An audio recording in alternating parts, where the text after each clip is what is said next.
स्वागत है आप सभी का आप सबके अपने YouTube चैनल लर्न टुडे में। दोस्तों मैं हूं अजय कुमार, आप सभी का स्वागत करता हूं। दोस्तों आज मैं आप सभी लोगों के लिए लाया हूं हिंदी के कुछ महत्वपूर्ण चीज़ें जहां से क्वेश्चन ज़्यादातर बनते हैं दोस्तों। तो चलिए शुरू करते हैं फटाफट। तो दोस्तों हिंदी शब्द का जो विकास कई चरणों में हुआ है। पहले था सिंधु, फिर हो गया हिंदू, फिर हिंद प्लस बड़ी ई मिलके बन गया हिंदी दोस्तों। लेकिन हिंदी शब्द मूलतः फारसी भाषा का है, ना कि हिंदी भाषा का। यह ऐसे ही है जैसे बच्चा हमारे घर जन्मे और उसका नामकरण हमारा पड़ोसी करे। हालांकि कुछ कट्टर हिंदी प्रेमी हिंदी शब्द की उत्पत्ति हिंदी भाषा में ही दिखाने की कोशिश की है। जैसे हिन का मतलब होता है हनन करने वाला, प्लस दू का मतलब होता है दुष्ट। मतलब हिंदू अर्थात दुष्टों का हनन करने वाला हिंदू, और उन लोगों की भाषा हिंदी।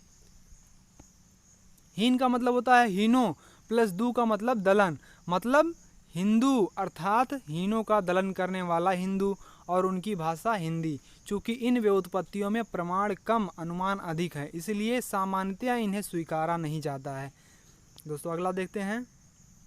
अपभ्रंश से आधुनिक भारतीय आर्य भाषाओं का जो विकास हुआ है, देखते हैं दोस्तों। अपभ्रंश के 6 भेद हैं। कौन कौन दोस्तों? सौरसेनी, अर्धमागधी, मागधी, खस, ब्राह्मण और महाराष्ट्री।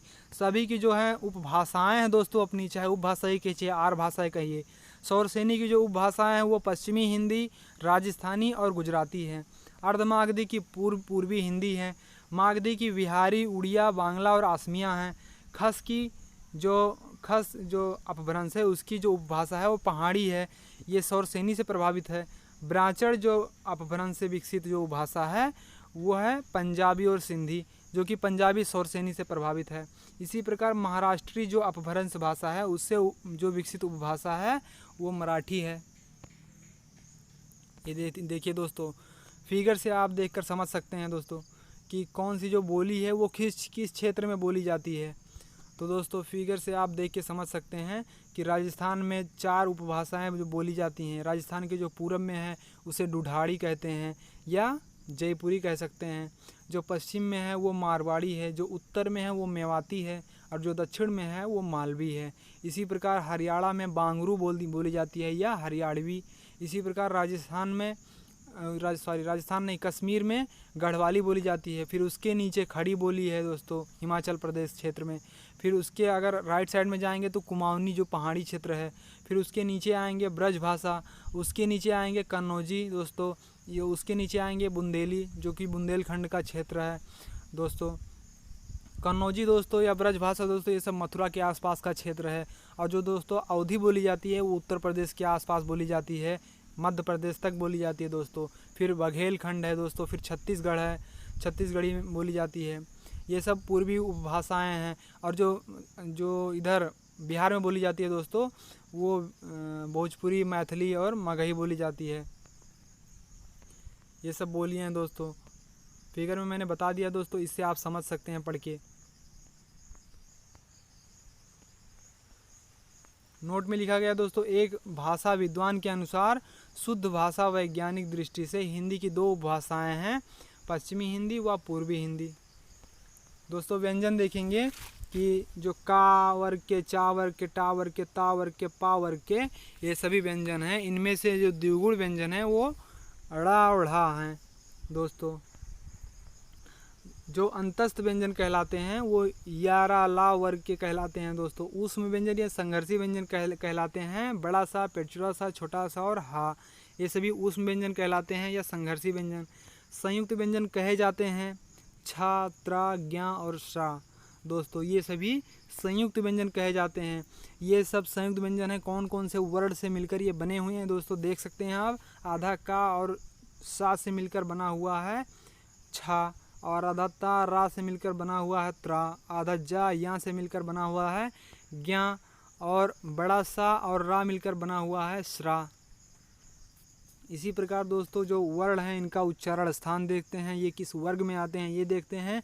और दोस्तों कौन से वर्ण अघोष हैं, कौन से वर्ण सघोष हैं, और कौन से वर्ण अल्पप्राण हैं, कौन से वर्ण महाप्राण हैं दोस्तों, इसमें हम जानेंगे। तो वर्ग लिखा हुआ है दोस्तों एक तरफ, इसमें आते हैं कंठ, तो कंठ का देखेंगे कि कंठ जो है इसका उच्चारण स्थान कहाँ है। कंठ का उच्चारण स्थान है कंठ दोस्तों। इसमें जो वर्ण आते हैं, जो अक्षर आते हैं दोस्तों, वो का, खा, गा, घा और अंगा आते हैं। और इसमें जो लगातार जो 1 और 2 हैं ये क्या हैं? का, खा वो अघोष हैं। फिर गा, घा और अंगा ये हैं सघोष। और अल्पप्राण के लिए 1, 3, 5 नियम अपनाएंगे दोस्तों। मतलब का, गा और अंगा ये हैं अल्पप्राण और खा और घा है ये महाप्राण है। इसी प्रकार अगले में देखते हैं। तालव्य अगला वर्ग है दोस्तों। इसका उच्चारण स्थान तालु है, जो कि मुंह के भीतर के ऊपरी छत का पिछला भाग है। इसमें जो वर्ण हैं वो चा, छा, जा, झा, या आते हैं, जो कि चा, छा घोष है, जा, झा, या जो है वो सघोष हैं। इसी प्रकार दोस्तों अल्पप्राण के लिए चा, जा, या, जो कि 1, 3, 5 चा, जा, या ये है अल्पप्राण और छा और झा है ये महाप्राण है दोस्तों। इसी प्रकार मूर्धन्य वर्ग में या मूर्धा इसका उच्चारण स्थान है, जो कि मुंह के ऊपरी छत का, वो जो मुंह के भीतर की ऊपरी छत का जो अगला भाग है वो है मूर्धा। इसमें बोले जाने वाले वर्ण आते हैं टा, ठा, डा, ढा और ड़ा। तो पहला जो और दूसरा है वो अघोष है, तीसरा, चौथा और पांचवा है वो सघोष है। और टा, डा और ड़ा जो है 1, 3, 5 ये अल्पप्राण है और ठा और ढा ये महाप्राण है। इसी प्रकार देखते हैं दोस्तों कि दंत वर्ग में बोले जाने वाले वर्ण हैं ता, था, दा, धा, ना। इसका उच्चारण स्थान है दंत या दांत दोस्तों। ये दांत की सहायता से बोले जाते हैं। तो इसमें अघोष जो वर्ण हैं वो ता, था हैं, सघोष जो वर्ण हैं वो दा, धा, ना है दोस्तों। इसका अल्पप्राण जो वर्ण है वो ता और दा और ना हो जाएगा। महाप्राण के लिए था और धा हो जाएगा दोस्तों। अगला जो वर्ग है वो ओष्ठ है। ओष्ठ का मतलब जो ओष्ठ जिनका उच्चारण स्थान ओष्ठ हो या ओंठ हो दोस्तों। इसमें वर्ण आते हैं पा, फा, बा, भा, मा, जो कि पा, फा अघोष हैं और बा, भा, मा सघोष हैं दोस्तों।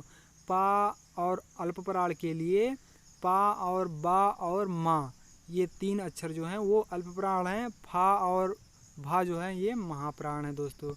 अगला देखते हैं दोस्तों। फिगर की सहायता से आप लोग समझ सकते हैं कि दंतमूल या वर्त में कौन से वर्ण आते हैं, रा और ला आते हैं।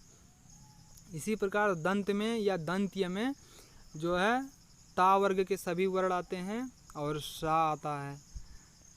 और दंत में और प्लस ओष्ठी दोनों की सहायता से जो वर्ण बोले जाते हैं उनमें आते हैं वा। सॉरी दोस्तों।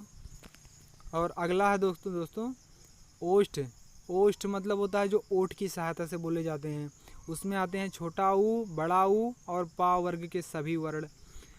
और ओष्ठ प्लस कंठ की सहायता से जो वर्ण बोले जाते हैं वो हैं वो और आ दोस्तों। इसी प्रकार देखेंगे कि जो मूर्धा वर्ग है या मूर्धन्य कह सकते हैं, इसमें जो वर्ण आते हैं वो री है, टा वर्ग के सभी वर्ण हैं और पेचुआ सा है दोस्तों। अगला है तालु। तालु का मतलब तालव्य कह सकते हैं दोस्तों। छोटी ई, बड़ी ई, चा वर्ग और या और बड़ा सा, इसमें ये सभी वर्ण आते हैं। इसी प्रकार जो कंठ प्लस तालु मतलब जो कंठ और तालु दोनों की सहायता से बोले जाते हैं, ऐसे वर्ण केवल 2 हैं। कौन कौन? ये और ऐ हैं दोस्तों। अगला है दोस्तों कंठ। कंठ वर्ग में या कंठीय वर्ग में जो वर्ण आते हैं वो हैं छोटा आ, बड़ा आ, आह और का वर्ग के सभी वर्ण और हा दोस्तों। इस फिगर से आप समझ सकते हैं दोस्तों। अगर समझ में ना आया दोस्तों तो आप रिपीट करके पॉज करके देख सकते हैं दोस्तों। अगर वीडियो अच्छा लगा हो तो लाइक कीजिए और दोस्तों के साथ शेयर कीजिए दोस्तों। और अगर चैनल पर नए हों तो चैनल को सब्सक्राइब कीजिए दोस्तों। Thanks for watching. मिलते हैं अगले वीडियो में। तब तक के लिए जय हिंद, जय भारत।